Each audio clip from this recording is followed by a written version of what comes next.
Hello, everyone, and welcome again to another Teacher Joseph podcast. I'm sure you all know the verb to stir. To stir is when you put a wooden spoon or a spoon of any kind in the food and you move it around to mix the ingredients in the pot. So if you're making, let's say, porridge or a soup or something delicious with liquids, you might stir it. You might even stir it intensely to try to make the sauce thicker. But that's stirring, and you can hear there that the R is usually silent. So to stir up is used also as a metaphor when you create something from nothing. Let's go through the examples to make it clearer. He likes to stir up trouble among his classmates by spreading rumors. The movie's story stirred up a lot of emotions, leaving many viewers in tears. Visiting her old neighborhood stirred up fond memories of her childhood. The politician's statement stirred up controversy on social media. The upcoming product launch has stirred up a lot of interest among tech enthusiasts. So you can hear there that it's not always negative. You can stir up interest in something. And you can also stir up good emotions as well as bad emotions. So to stir up is when something is created or is creating a sense of something getting better or getting worse. Now, from today, there's a new law being introduced into Scotland, and it's called the Hate Crime and Public Order Scotland Act. Now, as I've told you many times before, the UK is made up of 4 different nations. This one only applies to Scotland. There is already a UK law called Incitement to Hatred, which was brought in to deal with terrorism and mentioning bad things about British life and culture. But this particular one is tailored. It means made specifically for. If you tailor something, you make it specifically for a thing. This particular law is catered for those people who are facing discrimination and hate speech because of their age, disability, sexual orientation, and being transgendered, as well as many other things. Now, the BBC are reporting that this new law isn't actually a problem itself, but the police are very worried about people's response to it. I mean, no one has a problem with the law, but many people are worried that if they are investigated, that their names will appear on a register or the information will be kept about them for future crimes that they may or may not commit. But in other media, opponents to this law are describing it as a catastrophe for free speech, because it's saying that we aren't allowed to say anything anymore. You can't just hate. I mean, you can have a personal opinion of hatred, but you're not allowed to share that if it antagonizes somebody else. It's very complex, and I think part of the problem is nobody knows how this law is going to be implemented. The police are saying that they will investigate every single complaint that they receive. They've pledged to do that, which means they've promised to do that. And they're saying it will cover disability, religion, sexual orientation, age, transgender identity, and variations in sex characteristics. However, unlike the other law, incitement to racial hatred, people must intend to stir up hatred against other groups before they can get arrested. Yeah, I'm not really clear on where this is going. It says here, under the new law, to be found guilty of a hate crime, you must do two things. You must engage in behavior or communication that is perceived by a reasonable person to be threatening or abusive on the grounds already mentioned. That's disability, religion, age, sexual orientation, transgender identity, etc. And the person must intend to stir up hatred on the basis of these characteristics. This law will apply to behavior and speech made both in public and in private, such as in a person's home. And this is where it gets a little bit complex, because this essentially means that you can't say anything which involves hatred anywhere, even if it's in your home and you're expressing an opinion. Yeah, so I'm not sure how to react to that, to be honest. It says here that many people are worried about this law, not because it's a law, but just because they're worried how the records will be kept. The police are saying they're not expecting a huge number of calls. They're not getting additional resources to deal with this. But the police have also warned this could have a chilling effect on freedom of expression.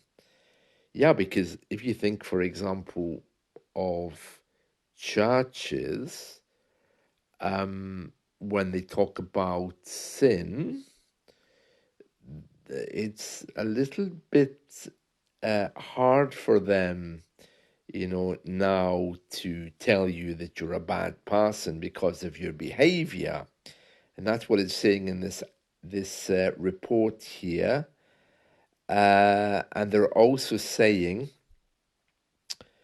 that freedom of expression may well become a thing of the past.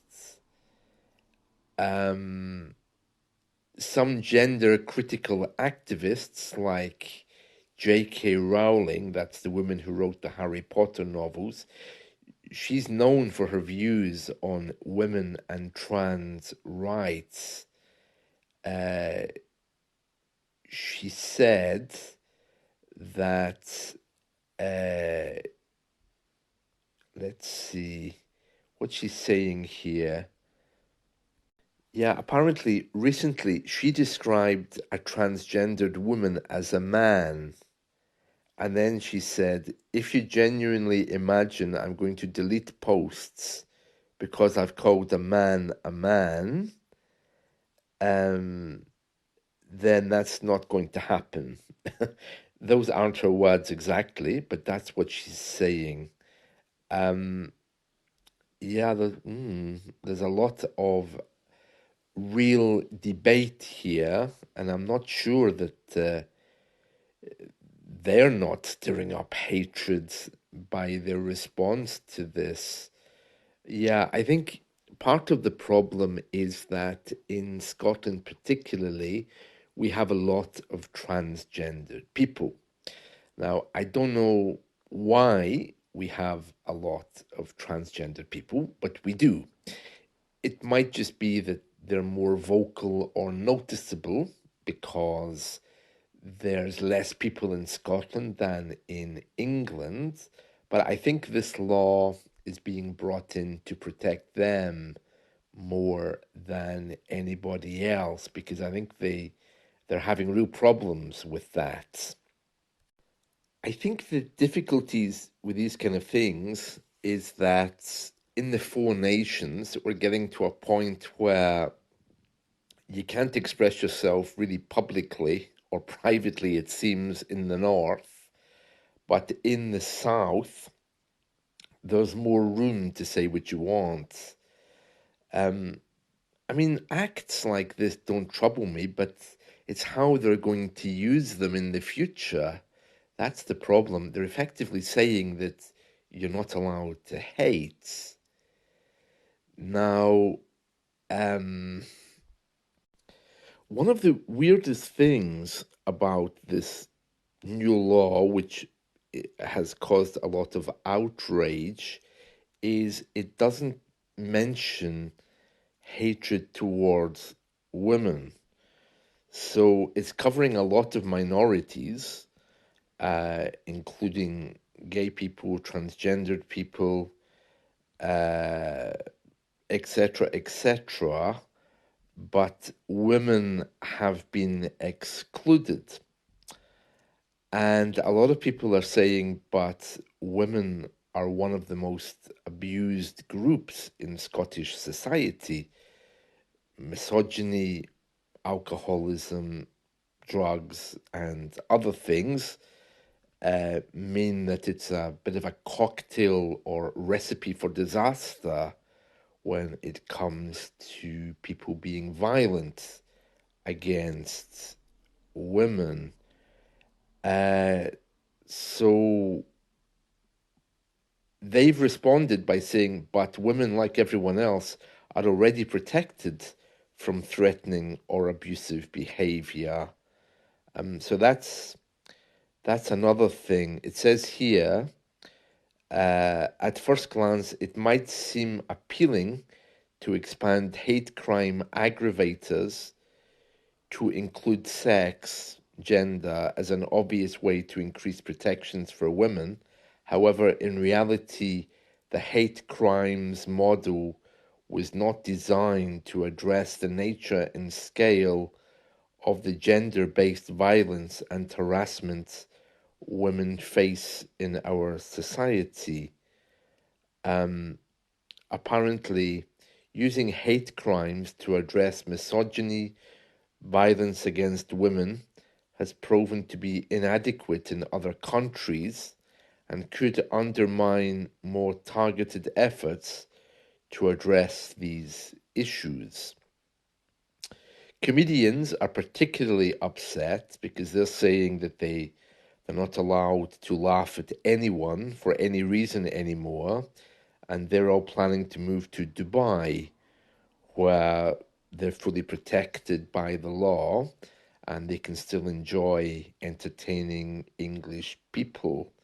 Yeah, one of our most famous um, comedians, Jim Davidson, he's someone who really didn't become popular here uh, because of his rhetoric. He was very famous, of course, at one point, but as Britain moved on and his jokes didn't, he very quickly got into some problems. So he ended up in Dubai entertaining people, and I think he's still over there. Um, so it says here the police have said that there's a wide range of scenarios where offences might take place, and that officers have not been told to target particular situations. Um, Elon Musk has waded in. To wade in is how we talk about someone getting involved. To wade in is usually used when you're entering a lake with boots. You know, you wade in, but you can wade into discussions as well. And he's saying, uh, under the country's new hate crime law, actors are not given a free pass to make jokes, insensitive subjects, etc. And he's using that as an example of how free speech must be protected. And his tweet has been seen 25 million times. Uh, but you know, even though he's saying that, and also Joe Rogan is also criticizing Scotland, I have to say it's needed. I mean, there is a lot of hatred here. I don't know why, but you can pick it up. It's something which is quite prominent. People here like to see the negative. It's part of their stoic way. They like to knock people down, to destroy their confidence. It's just the way they are. And I think these days, of course, that's not fashionable, but that's something which is very, very deep in Scottish culture. Anyway, the police have told comedians the act doesn't criminalize telling a joke at all. It would only apply to behavior any reasonable person would regard as threatening or abusive with the established intention of stirring up hatred against a group. Dear. I love the way that in English you can kind of get out of difficult situations by dressing up your words. Um, it's not just the hate crime act that's been criticized, but the police campaign around it as well. Apparently, the police have been accused of stereotyping young working class men and demonizing them. And the Scottish government are saying they're already disadvantaged. They don't need the police saying that they're most likely to be creating a problem. Because the police apparently said, we know that young men aged 18 to 30 are most likely to commit hate crime. Oh, really? I don't know where they got that from. I mean, from my point of view, and this is just my opinion, okay? Just in case anyone thinks that I'm establishing hate or anything. But from my point of view, I think the people most likely to create hate crimes are middle-aged women. That's what I've seen. Around here, they can be particularly nasty, both publicly and privately. Um, yeah, and it goes on to say, uh, if you've been a victim of a hate crime or have witnessed one, here are the numbers for the police. It's not the only place you can report a hate crime, though. Third-party reporting centres have also been set up, such as libraries, charities, if you're not feeling comfortable going to the police. Libraries or charities? Oh, interesting. And on that list, if you feel that you've been subject to a hate crime, you can also report it in other places now as well. Libraries, charities, adult shops, and also a mushroom farm. And you can imagine that many people are laughing at that if you've been, if someone is hating you and you don't want to talk to the police about it, you can effectively go to an adult shop. An adult shop is a shop that sells adult things. I'm sure you know what I mean. and also a mushroom farm. I mean, I can see why they're doing it. It's just that these places are, of course, more accessible. We're talking about Scotland here, which has remote parts to it. So what might be a high street shop in London could easily be a farm in Scotland, but the whole thing is just a little bit bizarre. Well, I'm way over time, so I'll leave it there. I don't know what you think about that, but all a little bit strange. So there we are to stir up. Enjoy your day. See you soon. Bye.